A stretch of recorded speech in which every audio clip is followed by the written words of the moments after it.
नमस्कार, स्वागत है आपका। मैं हूं आपके साथ हिमांशु दीक्षित। देश में इन दिनों मदरसों को लेकर खूब सियासत हो रही है। यूपी से लेकर असम तक मदरसों पर एक्शन भी हो रहे हैं। यूपी में तो मदरसों के सर्वे के आदेश दे दिए गए हैं। योगी सरकार के इस फैसले को अब असदुद्दीन ओवैसी छोटा एनआरसी बता रहे हैं। यानी मदरसे को लेकर पूरे देश में इन दिनों माहौल गर्म है और इसी माहौल में टाइम्स नाउ नवभारत ने त्वरित सर्वे किया है, जानने की कोशिश की कि क्या मदरसों को लेकर जो एक्शन हो रहे हैं उस पर जनता, खासकर मुसलमानों की आखिर राय क्या है। और आज स्पेशल रिपोर्ट में देखिए, मदरसा सर्वे पर टाइम्स नाउ नवभारत का पहला त्वरित सर्वे।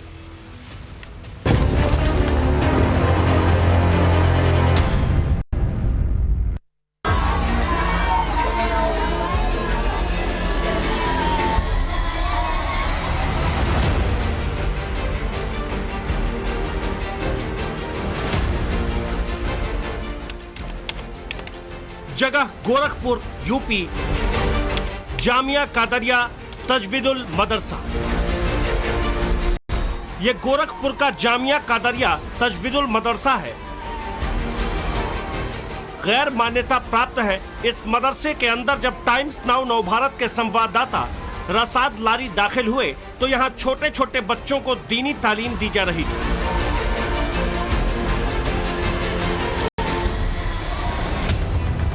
उन्हें अंग्रेजी तालीम भी दिलाई जा रही थी। संवाददाता रसाद लारी ने यहाँ के संचालक से मदरसे के संचालन पर बात की।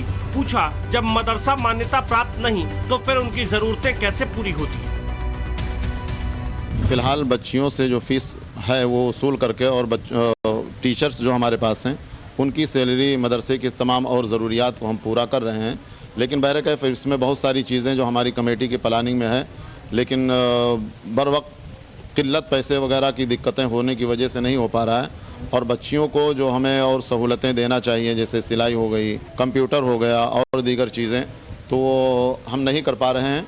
उम्मीद करते हैं हुकूमत से कि अगर इस तरीके से सहूलतें हुकूमत दे तो मदरसे भी मतलब हर तरीके से काम कर सकते हैं। यानी इन्हें योगी सरकार से मदद की उम्मीद है। और योगी सरकार ऐसे मजबूर मदरसों के लिए क्या कर रही है, ये जान लीजिए। योगी सरकार ने यूपी के सभी मदरसों का सर्वे कराने का फैसला किया, जिसके लिए 10 सितंबर तक टीमें बनाई जाएंगी, जिसमें हर जिले में तहसील के उप जिलाधिकारी, जिला बेसिक शिक्षा अधिकारी और जिला अल्पसंख्यक कल्याण अधिकारी सदस्य होंगे। ये टीम पता लगाएगी कि मदरसे मान्यता प्राप्त हैं या नहीं, मदरसे को चलाने वाली संस्था कौन सी है, मदरसे को कब से चलाया जा रहा है, इसकी आमदनी कहां से हो रही है, जहां मदरसे को चलाया जा रहा है वो इमारत उनकी अपनी है या किराए की, साथ ही मदरसे में छात्र छात्राओं की संख्या, उन्हें मिलने वाली शिक्षा और दूसरी सुविधाएं कौन कौन सी है और टीचर कितने हैं, ये सारी बातें सर्वे टीम पता लगाएगी। ये टीम अपना काम 5 अक्टूबर से शुरू करेगी और 25 अक्टूबर तक सरकार को रिपोर्ट सौंप देगी। तो इसका मंशा इस सर्वे का ये सर्वे है, इस सर्वे का मंशा ये है कि हमको एग्जैक्ट नॉलेज हो कि ग्राउंड रिपोर्ट क्या है, कितने ऐसे स्टूडेंट्स हैं जो ऐसे गैर मान्यता प्राप्त मदरसों में पढ़ रहे हैं, उन मदरसों की स्थिति क्या है, उन मदरसों में क्या पाठ्यक्रम पढ़ाया जा रहा है, उस मदरसों की इंफ्रा की स्थिति क्या है, वहाँ पे कितने टीचर्स हैं।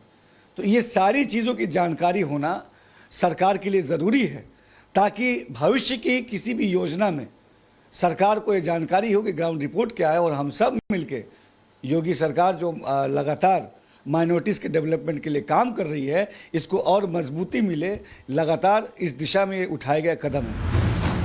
योगी सरकार के इस फैसले की केंद्र की मोदी सरकार में मंत्री गिरिराज सिंह ने स्वागत किया। उन्होंने बिहार में भी नेपाल, बांग्लादेश और बंगाल से जुड़ी सीमा पर जो भी मदरसे और मस्जिदें हैं उनका सर्वे कराने की वकालत की। तो हैदराबाद वाले ओवैसी साहब के लिए ये सर्वे छोटा एनआरसी से कम नहीं लग रहा है। मैं योगी जी को धन्यवाद देना चाहूँगा कि योगी जी उत्तर प्रदेश बगल के सीमा से जुड़ा हुआ है, नेपाल की सीमा से जुड़ा हुआ है और बिहार का भी वो पूरे मदरसा का वो सर्वे करा रहे हैं। कई लोगों को पेट में दर्द हो रहा है, ओबेसी जैसे लोगों को। ये मदरसे प्राइवेट मदरसे हैं, अनएडेड मदरसे हैं और आर्टिकल 30 के तहत इसको कायम किया गया है। तो स्टेट गवर्नमेंट क्यों सर्वे करा रही है? आपको लेना देना क्या है? अब आप एक ऑर्डर जारी कर दीजिए ना कि अब आप मुसलमान मत रहिए, आप कुरान मत पढ़िए, नमाज मत पढ़िए, ऑर्डर जारी कर दीजिए, वही करना चाह रहे आप। ये सर्वे नहीं है बल्कि एक छोटा एनआरसी है ये। योगी सरकार की दलील है कि ऐसे सर्वे कराकर मदरसों की बदहाली में सुधार लाया जा सकेगा, छात्रों की शिक्षा का स्तर भी ऊंचा करने में सहायता मिलेगी। लेकिन ओवैसी साहब को यह छोटा एनआरसी से कम नहीं लग रहा है। ऐसे में टाइम्स नाउ नवभारत ने मदरसों के सर्वे पर त्वरित सर्वे कराने का फैसला किया। इसे लेकर सोशल मीडिया पर आम जनता की राय ली। सर्वे को लेकर हमने जनता से सीधे सीधे 5 सवाल किए। क्या मदरसा सर्वे का फैसला राजनीतिक है? मदरसा सर्वे को कैसे देखते हैं? मदरसे पर आपकी राय क्या है? सरकारों के लिए मदरसा सॉफ्ट टारगेट, मदरसे के लिए सर्वे क्यों जरूरी है? मदरसों के सर्वे पर सोशल मीडिया के पोल्स के नतीजे भी आपको आगे दिखाएंगे, लेकिन पहले आपको ग्राउंड पर लेकर चलते हैं। देश के अलग अलग शहरों में हमने मदरसा सर्वे विवाद पर सीधे सीधे मुसलमानों से बात की। हमारा पहला सवाल था, दीनी तालीम या मॉडर्न शिक्षा जरूरी क्या है? दीनी तालीम इस्लाम के एतबार से मुसलमानों के लिए, बच्चों के लिए बहुत ज़रूरी है। जहाँ दुनियाई तालीम ज़रूरी है, उसके साथ साथ दीनी तालीम भी बहुत ज़रूरी है। दीनी तालीम से इस्लाम के ऊपर जो चलने का जो तरीका है, हमारे नबी मोहम्मद सल्लल्लाहु अलैहि वसल्लम ने जो तरीका बताया है, उससे मालूम होता है। देख, कुरान जो हमारी कुरान है, उसमें सबसे पहली जो वर्ड्स नाजिल हुई थी, इक़रा बिस्मि रब्बिकल लज़ी खलक, कि पढ़ो अपने रब के नाम से। तो उसमें कोई डिफ्रेंशिएशन नहीं किया गया कि आप मॉडर्न एजुकेशन पे ध्यान देंगे या दीनी तालीम पे। ये बात ज़रूरी है कि हमें जिसने पैदा किया, सबसे पहले हमें उसे जानना है।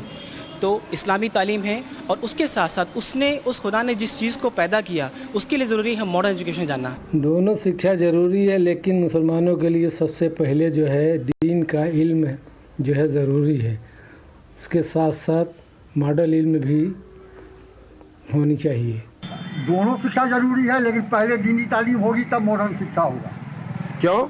इसलिए कि दीनी तालीम के लिए जो है को कुरान का मजहबी तालीम जो कुरान पढ़ना ज़रूरी है, और शादी ब्याह मिलाद निकाह में जो उसका उच्चारण होता है वो उसको कर पाएगा, लेकिन नहीं पढ़ेगा तो नहीं कर पाएगा। मजहबी शिक्षा और मॉडर्न शिक्षा में क्या जरूरी है, इसे लेकर देश के मुसलमान क्या सोचते हैं, ये तो आपने देख लिया।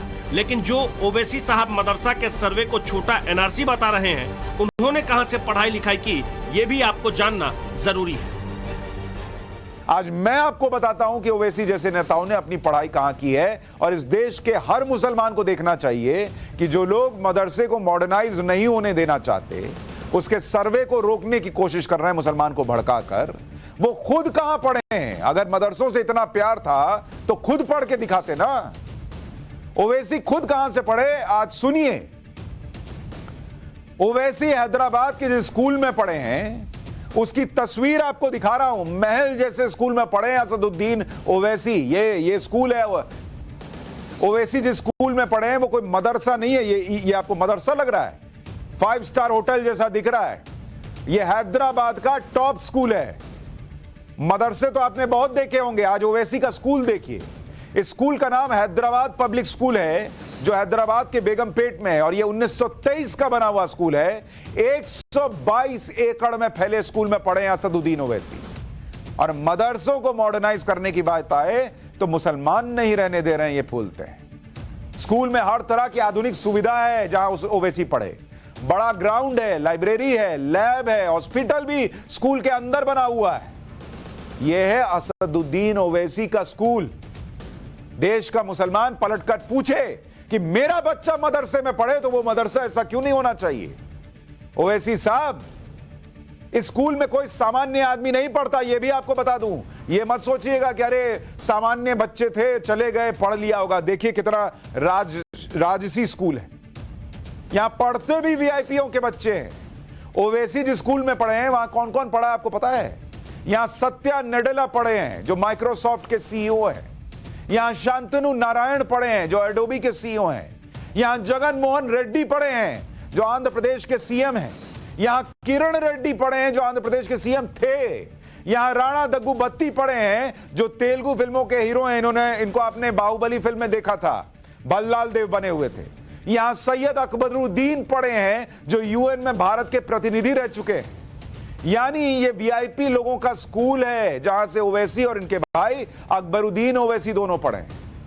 जैसे कश्मीर में पत्थरबाजी के लिए पत्थर उठाते था गरीब का बच्चा और वहां कश्मीर के नेताओं का बच्चा विदेश में पढ़ता था, वैसे ये लोग पढ़ेंगे 5 स्टार स्कूल में और मदरसे का विकास होने की बात आएगी तो तुरंत टांग आगे खड़ा लगा देंगे इतना बड़ा कि वो योजना ही गिर जाए लड़खड़ा।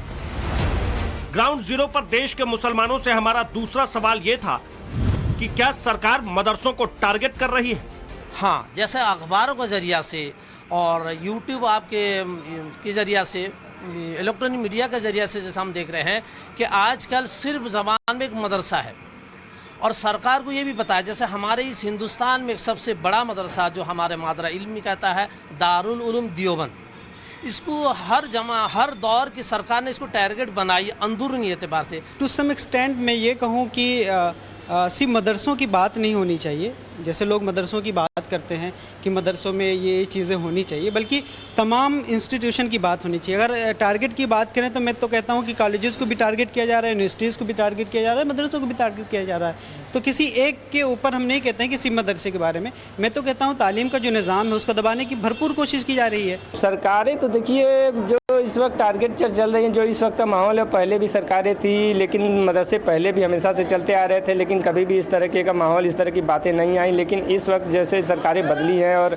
जैसा प्रोपेगेंडा चलाया जा रहा है मदरसों के प्रति, मदरसों में ऐसा हाल फिलहाल ये बेवजह की चलाई जा रही है अपनी राजनीति के लिए, लेकिन मदरसों में कुछ ऐसी गतिविधियां नहीं होती कभी भी, इल्म के अलावा, मॉडल शिक्षा के अलावा। हमें तो लगता है कि जानबूझ के टारगेट किया जा रहा है।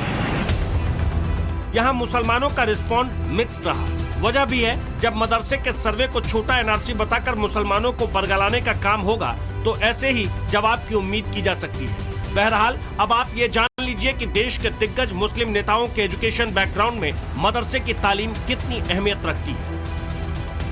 इस देश का मुसलमान देखे कि सिर्फ भाईजान भाईजान भाईजान और उनके पीछे दौड़ते हैं आप लोग, वो भाईजान आपके बारे में क्या सोचते हैं और नहीं सोचते हैं। ओवैसी की पढ़ाई के बारे में आपको बता रहा हूं, सुनिए जरा। अगर मदरसों से इतना प्यार था तो पढ़ते ना जाकर खुद। स्कूल, आपको बताया, स्कूल जो पढ़े पब्लिक स्कूल में पढ़े, पब्लिक स्कूल में, जिसके बारे में अभी आपको दिखा रहा था, हैदराबाद में। इसके बाद कॉलेज, जो कॉलेज में पढ़े, कॉलेज उनका निजाम कॉलेज, हैदराबाद निजाम कॉलेज में पढ़े। क्यों छोड़ देते, मदरसे में पढ़ के रह जाते। फिर बीए एलएलबी किए। बीए एलएलबी इंडिया में नहीं किए बॉस, इंडिया को तो लगाए ही नहीं, सटाए नहीं, सीधा चले गए लंदन। लंदन में बीए एलएलबी किए भाई साहब, और लंदन के मशहूर लिंकन्स इन से बार एट लॉ किया। तो ये है आपके लिए असदुद्दीन ओवैसी साहब और उनकी पढ़ाई, तभी बैरिस्टर ओवैसी कहलाते हैं। वो खुद लंदन में पढ़ेंगे, खुद हैदराबाद के सबसे बढ़िया स्कूल में पढ़ेंगे, और मदरसे के बच्चे को सुविधा मिल रही है कि नहीं, टॉयलेट है कि नहीं, टीचर ठीक से है कि नहीं, टीचर को सुविधाएं हैं कि नहीं, ये सब पूछने पर इधर दिक्कत हो जाती है उनको। असदुद्दीन ओवैसी के भाई और तेलंगाना से विधायक अकबरुद्दीन ओवैसी का बायोडेटा भी देख लीजिए, इसमें भी किसी मदरसे का जिक्र नहीं। अकबरुद्दीन ओवैसी ने 10वीं की पढ़ाई उसी हैदराबाद पब्लिक स्कूल से की जहां से असदुद्दीन ओवैसी पढ़े। फिर हैदराबाद के सेंट मेरी जूनियर कॉलेज से पढ़ाई की। फिर कर्नाटक के गुलबर्गा से एमबीबीएस की पढ़ाई के लिए दाखिला लिया, लेकिन 2 साल में कोर्स छोड़ दिया। एमबीबीएस क्या पढ़ते, जो कर रहे हैं वही कर रहे हैं, और राजनीति में आ गए। ओवैसी की पार्टी का एक और चेहरा है, आप जानते होंगे, वारिस पठान। ये भाई साहब टीवी पे आते हैं ना, डिबेट में देखा है, पार्टी का पक्ष रखते हैं। वारिस पठान के पिताजी सेशन कोर्ट के जज रहे हैं। ये लोग पहले मुंबई के नागपाड़ा में रहते थे, फिर उसके बाद पौष बांद्रा इलाके में रहने लगे। मुंबई की यूनिवर्सिटी के से इन्होंने बीकॉम किया है, मुंबई के केसी लॉ कॉलेज से एलएलबी की डिग्री हासिल की। पढ़ते ना मदरसे में। ओवैसी जैसे दूसरे नेता भी हैं, जैसे आप जम्मू कश्मीर के अब्दुल्ला परिवार का रिज्यूमे देखेंगे तो उसमें भी किसी मदरसे से पढ़ाई का जिक्र नहीं है। उमर अब्दुल्ला श्रीनगर के बर्न हॉल स्कूल से पढ़े हुए हैं, जो वहां का सबसे पुराना और सबसे प्रतिष्ठित स्कूल है। उमर अब्दुल्ला के पिता फारूक अब्दुल्ला श्रीनगर के टाइंडेल बिस्को स्कूल से पढ़े हैं। नाम ही बोलने में मदरसे वाले की जीभ लड़खड़ा जाएगी। यह भी सबसे पुराना और प्रतिष्ठित स्कूल है। उमर अब्दुल्ला ने मुंबई से बीकॉम किया और स्कॉटलैंड से एमबीए किया। फारूक अब्दुल्ला ने जयपुर से एमबीबीएस किया और लंदन में प्रैक्टिस की। और यहां मदरसों का जो हाल है, कोई पूछे इनसे, ये लोग मुसलमानों का मुसलमान करते हैं। सलमान खुर्शीद को देख लीजिए, विदेश मंत्री रह चुके हैं, कांग्रेस के बड़े नेता हैं, बड़े वकील हैं। सेंट जेवियर्स पटना से पढ़े हैं, मैं भी सेंट जेवियर्स पटना से पढ़ा हूं, बड़ा स्कूल है पटना का सेंट जेवियर्स। दिल्ली के डीपीएस स्कूल से पढ़े, फिर दिल्ली यूनिवर्सिटी के सेंट स्टीफेंस कॉलेज से बीए किया, इंग्लैंड की ऑक्सफोर्ड यूनिवर्सिटी से लॉ किया। कहीं गए मदरसे में। एक और चेहरे के बारे में बताता हूं, आजम खान, यूपी से बड़ा मुस्लिम चेहरा है। रामपुर के सरकारी स्कूल में पढ़े, फिर रामपुर के सुंदरलाल इंटर कॉलेज से पढ़ाई की, अलीगढ़ मुस्लिम यूनिवर्सिटी से लॉ की डिग्री ली। इनके भी आगे तो कहीं मदरसा नहीं लिखा हुआ है। जिन नेताओं के बारे में हमने आपको बताया वो मुस्लिम राजनीति के बड़े चेहरे हैं, लेकिन इनकी एकेडमिक डिटेल में मदरसे का कहीं जिक्र ही नहीं है। बड़े बड़े नेता सुविधा संपन्न परिवारों से हैं, इसलिए ना तो ये खुद मदरसों में पढ़ते हैं, ना इनके बच्चे पढ़ते हैं। और ओवैसी साहब को सुन लीजिएगा तो ऐसा लगता है कि सबको अपना बच्चा मदरसे में ही भेज देना चाहिए। अब तक आप ये समझ चुके होंगे कि जो खुद को मुस्लिमों के रहनुमा कहकर वोट बैंक की सियासत करते हैं, उन्होंने ना तो मदरसे से तालीम ली और ना ही अपने परिवार के बच्चों को मदरसा भेजते हैं। ऐसे में हमने भी सोशल मीडिया पोल्स में पहला सवाल यही किया था, क्या मदरसा सर्वे का फैसला राजनीतिक है? इस सवाल के जवाब में 18% लोगों ने कहा हाँ, जबकि 80% लोगों ने कहा नहीं, और 2% लोगों का जवाब कह नहीं सकते। दूसरा सवाल ये कि मदरसों के सर्वे को आप देखते कैसे हैं? देश की सुरक्षा का मुद्दा 59% लोगों ने बताया, शिक्षा में सुधार मुद्दा 5% लोगों ने बताया, राजनीतिक मुद्दा 11% लोगों ने बताया, जबकि 25% लोगों ने कहा संदिग्ध गतिविधि पता चले।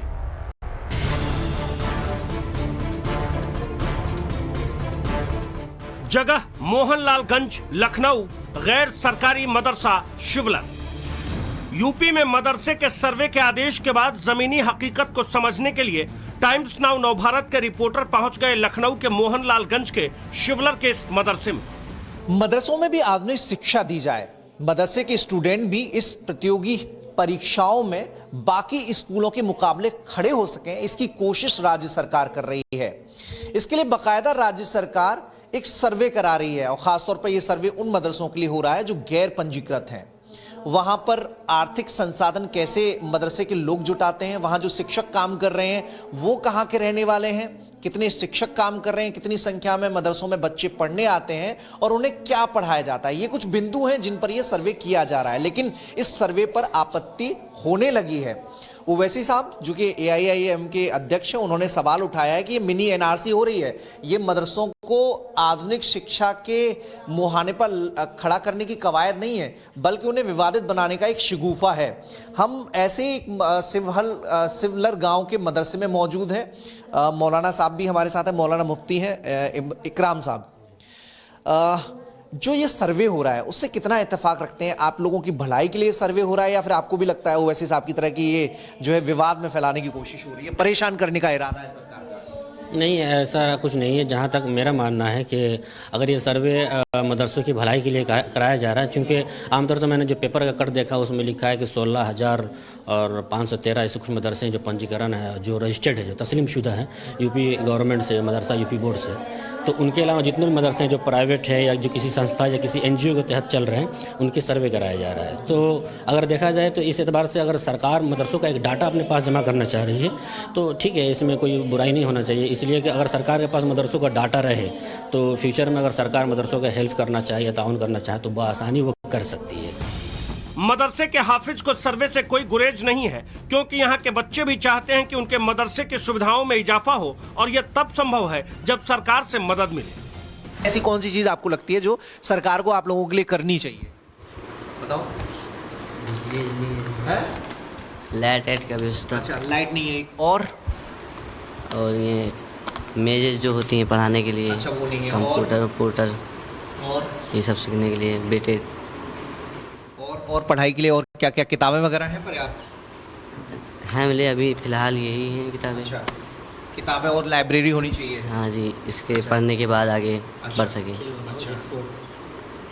और खेलकूद के लिए कुछ होना चाहिए जी, यहाँ पर होना चाहिए। जगह है लेकिन संसाधन नहीं है, वो भी होनी चाहिए जी।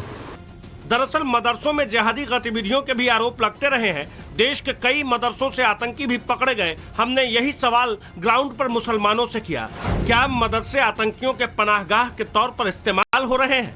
हर जगह अच्छे भी होते हैं, बुरे भी होते हैं, क्योंकि एक मच्छी पूरे तालाब को गंदी कर देती है। कुछ लोगों की कट्टरपंथी सोच होने की वजह से या उसके वजह से चोर जो होता है मस्जिद में नमाजी चोर नहीं होता, बल्कि चोर जो होता है नमाजी की शक्ल में आता है। इसी तरह आतंकवादी जो होता है नमाजियों की शक्ल में आकर, बच्चों की शक्ल में आकर ही पना लेता है।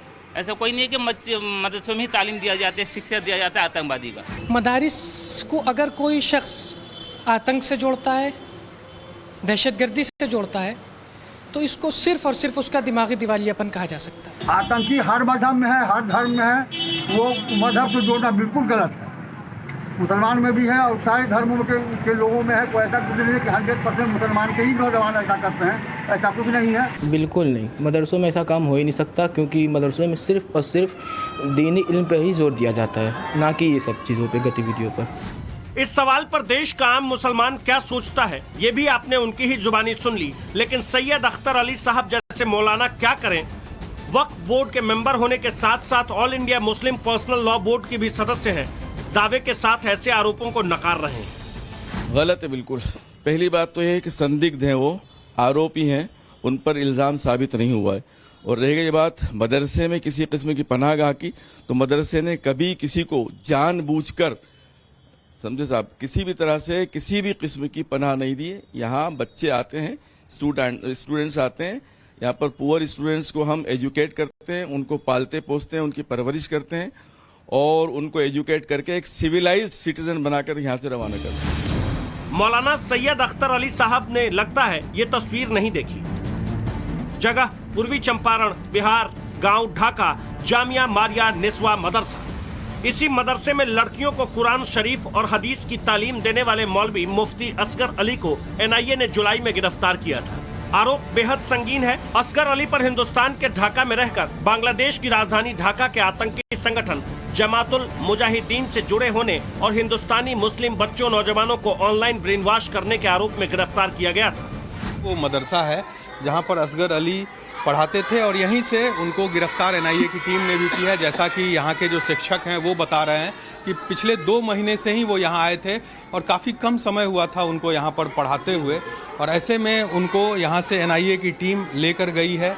जो आरोप है उन पर वो काफ़ी गंभीर आरोप है, बांग्लादेश के आतंकी संगठन से जुड़े होने का आरोप है और उसका क्या होगा एनआईए इसकी जाँच करेगी। असगर अली इस मदरसे में 2 महीने पहले ही आया था। वो यहाँ की मस्जिद के नायब इमाम मोहम्मद निसार के साथ रहता था। हमने मदरसे की लड़कियों से भी बात की, पूछा कि जिस शख्स को बैन आतंकी संगठन से जुड़े होने के आरोप में गिरफ्तार किया गया वो उन्हें पढ़ाता क्या था, इंसान कैसा था। लड़कियों ने जो कहा उसे सुनना भी जरूरी है। क्या पढ़ रही है? कुरान शरीफ। कुरान शरीफ। अभी जो असगर अली थे यहाँ पर, उनको जानते हो? जी। वो पढ़ाते थे? जी। अच्छा, क्या पढ़ाते थे? कुरान शरीफ। कुरान शरीफ पढ़ाते थे, मतलब रेगुलर पढ़ाते थे, अच्छे से पढ़ाते थे? जी। अच्छा, कैसे इंसान थे तुम लोग? चूंकि स्टूडेंट हो, लगातार मिलते होगे, कैसा लगता था उनका व्यक्तित्व? जी बहुत अच्छे थे वो। बहुत अच्छे थे? जी। अच्छा, और क्या क्या बातें होती थी, क्या कुछ बताए थे वो? जी नहीं, बस पढ़ाई के मुतालिक बातें करते थे और कुछ नहीं। क्या पढ़ाई हो रही है अभी? तो उर्दू पढ़ रहे हैं। अच्छा, उर्दू पढ़ाई हो रही है। ये जो असगर अली थे वो पढ़ाते थे? जी। अच्छा, क्या पढ़ाते थे आप लोग? कभी कभी कुरान शरीफ भी सुन लेते थे और हदीस भी बहुत अच्छे पढ़ाते थे। कभी कभी हम लोग जो पढ़ने नहीं आता पूछने जाते थे वो भी सब बताते थे बहुत अच्छे से। उनको पुलिस आके गिरफ्तार करके ले गई, कैसा अब लग रहा है? बहुत बुरा लग रहा है। ये मदरसा रेजिडेंशियल है, यानी यहाँ पढ़ने वाली लड़कियाँ रहती भी यहीं हैं। लेकिन अब आतंकी गतिविधियों में शामिल होने के आरोप में यहाँ के मौलवी की गिरफ्तारी से उन लोगों के जहन में डर बैठ गया है जिनकी बेटियां यहाँ रहकर पढ़ाई करती हैं।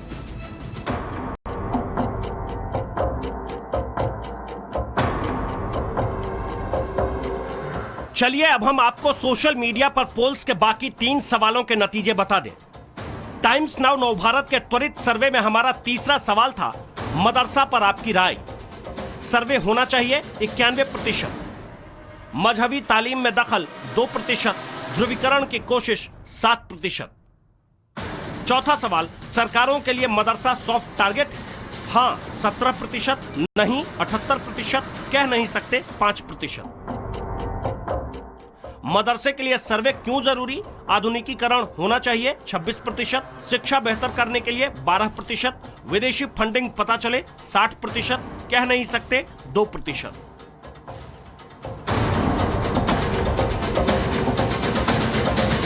टाइम्स नाउ नवभारत के त्वरित सर्वे में जो रुझान मिले, वही बात तो इस्लामिक स्कॉलर और मुसलमानों के मुद्दों पर बेबाकी से अपनी राय रखने वाले रिजवान अहमद भी कह रहे हैं। रिजवान साहब कहते हैं कि मौलानाओं की समस्या समझ से परे है, उन्हें मदरसे की उपेक्षा से भी परेशानी है, तो अगर मदरसे के लिए सरकार कुछ करना चाहती है तब भी उन्हें समस्या है।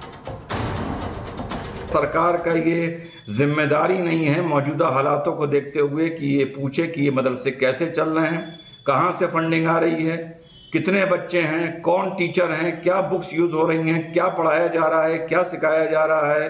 क्या ये सरकार की जिम्मेदारी नहीं है?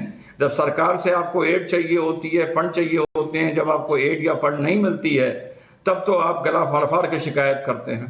तो क्या सरकार आपसे इतना भी नहीं पूछ सकती कि आपके मदरसे कैसे चल रहे हैं, क्या पढ़ाया जा रहा है, कितने टीचर हैं, वगैरह वगैरह। ये बिल्कुल नाजायज विरोध है और स्वागत है योगी जी का कि वो इन्होंने ये पहल लेके आए।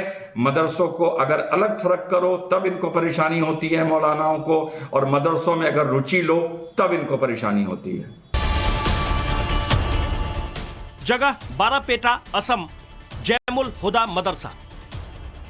यह आतंक के खिलाफ बुलडोजर एक्शन है। यहां जिस मदरसे पर कार्रवाई हुई उसका लिंक अलकायदा से जोड़ा जा रहा है।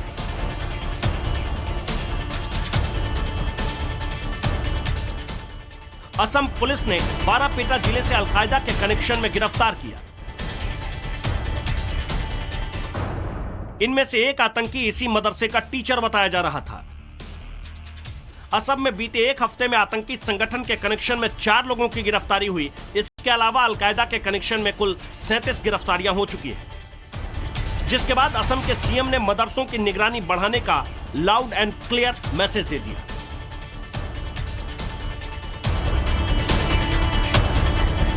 I am addressing the people of Assam through you that yes, now onwards we have to keep a close watch on imams and madrasa teachers who are not from the state of Assam. जगह बाणगंगा, भोपाल। असम में मदरसों पर bulldozer चला तो मध्य प्रदेश में शिवराज सरकार भी पूरे एक्शन में।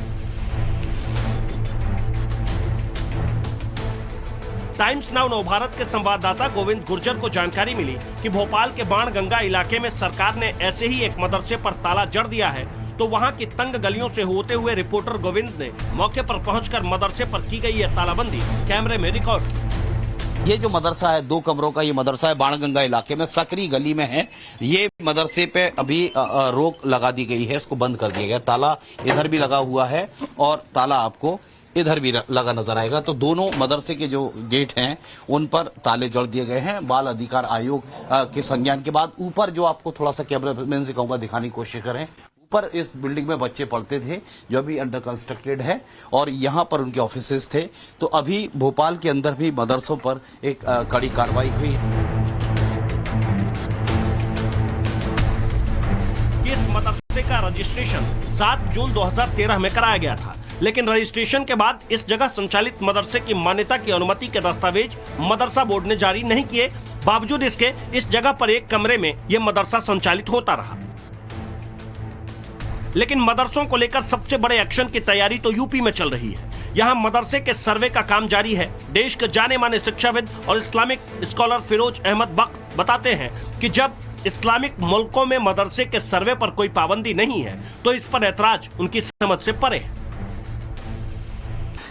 जितने भी मुल्क हैं, इस्लामी मुल्क हैं, हर तरह का वहाँ सर्वे होता है।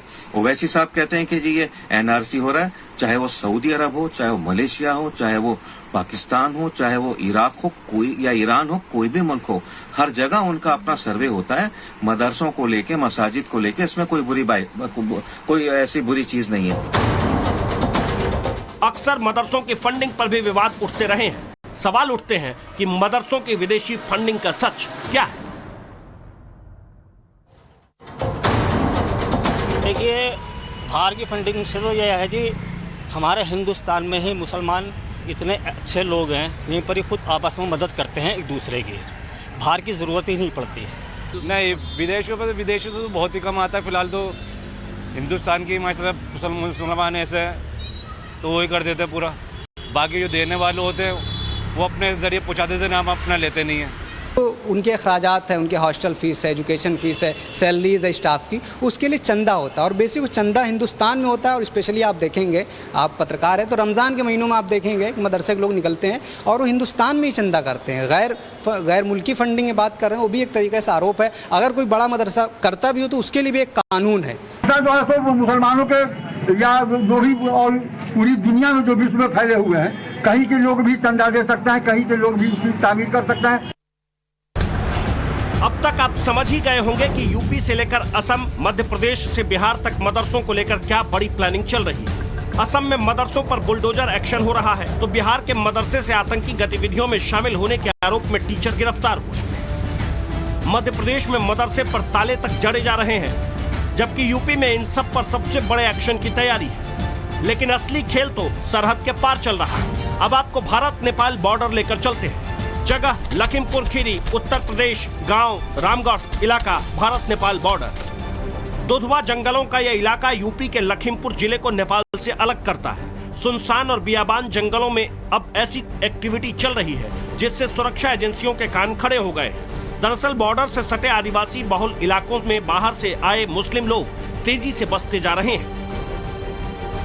जो वन विभाग की जमीन है उस पर ये गांव बसाए गए हैं। थारू जो लोग हैं उनके गांव में उन्हें पट्टे आवंटित किए गए हैं, लेकिन बाकी लोगों को जमीन आवंटित नहीं की जा सकती, क्योंकि जो जंगल की जमीन होती है उस पर पहला हक आदिवासियों का माना गया है और उन्हीं को ये जमीन आवंटित हो सकती है। लेकिन यहाँ पर बुद्धापुरवा, रामगढ़ कुछ ऐसे गांव हैं जहां बड़ी तेजी से मुस्लिम आबादी बढ़ रही है और ये बाहर के लोग हैं। रामगढ़ भी हम लोग होकर आए हैं, बुद्धापुरवा होकर आए हैं। वहां पर लोगों ने बताया कि उनके फोरफादर वहां से आए थे। कोई लखीमपुर खीरी का रहने वाला है, कोई बरेली का रहने वाला है, किसी को पता नहीं कि वो कहाँ से आया है। आप कहाँ से आए थे? हम तो जिला बरेली से। अच्छा, बरेली से आए हैं, यहाँ पे लखीमपुर में रह रहे हैं जी। जमीनों का पट्टा हुआ है आपके नाम, कैसे आप लोग रह रहे हैं? ये खाली खाने कमाई लीजिए, पट्टे उट्टे कोई पक्के वाले तो है नहीं। अच्छा, लेकिन आप लोगों का वोट बन चुका है यहाँ पे? वोट बन गया है। अच्छा, तो वोट जिला प्रशासन ने कोई आपत्ति नहीं कही कि वोट डाल दिए सब? प्रधानी के चुनाव में, विधायक के चुनाव में सब में वोट डाल दिया। पट्टा तो किसी को नहीं मिला है। अच्छा, सारे लोग ऐसे ही रह रहे हैं? सब ऐसे रह रहे हैं। तो जिस जमीन पर आदिवासियों का हक है वहां बिना पट्टे के पक्के घर बन रहे हैं। वोटर और आधार कार्ड बन चुके हैं। यहां हर 5 साल में बड़ी संख्या में नए वोटर तैयार हो रहे हैं। ये सब सरहदी इलाके में हो रहा है। ये बॉर्डर सेंसिटिव इस वजह से और हो जाता है क्योंकि यहाँ पर टेरर फंडिंग के कई सारे मामले सामने आए हैं। यहाँ से यूपी एटीएस की टीम ने कई गिरफ्तारियां की थी। इसके अलावा जो नकली नोटों का कारोबार है वो भी नेपाल के रास्ते इंडिया में होता रहा है। उसके लिए इस बॉर्डर का इस्तेमाल किया जाता रहा है। गांव का नाम रामगढ़, लेकिन यहाँ सबसे ज्यादा आबादी मुसलमानों की है। नेपाल से सटे गांवों में रहने वाले मुस्लिम इस बात से सीधा इनकार कर रहे हैं कि बाहरी लोगों के आने से गांव में मुस्लिम आबादी बढ़ रही है। लेकिन जो इंटेलिजेंस रिपोर्ट गृह मंत्रालय को भेजी गई उसमें दूसरी पिक्चर है। सूत्रों की माने तो रिपोर्ट में इस बात का जिक्र है कि यूपी के पास बॉर्डर इलाकों में करीब 1000 से ज्यादा गांव। इनमें 116 गांवों में मुस्लिम की आबादी 50% से ज्यादा हो चुकी है। कुल 303 गांव ऐसे हैं जहां मुस्लिमों की आबादी 30 से 50% के बीच है। यहाँ अप्रैल 2018 से मार्च 2022 तक मदरसे और मस्जिदों की संख्या में तकरीबन 25% का इजाफा हो चुका है। 2018 में सीमावर्ती इलाकों में 1349 मस्जिद और मदरसे थे जो अब बढ़कर 1688 हो गए हैं। इस इंटेलिजेंस रिपोर्ट के बाद अल्पसंख्यक कल्याण विभाग भी एक्टिव हो गया। ऑफ कैमरा लखीमपुर के जिला अल्पसंख्यक कल्याण अधिकारी ने माना कि 2018 के बाद से बढ़े मस्जिद और मदरसों को लेकर रिपोर्ट मांगी गई। तो आपके यहाँ से जो सूचना मांगी गई थी वो आपने दे दी?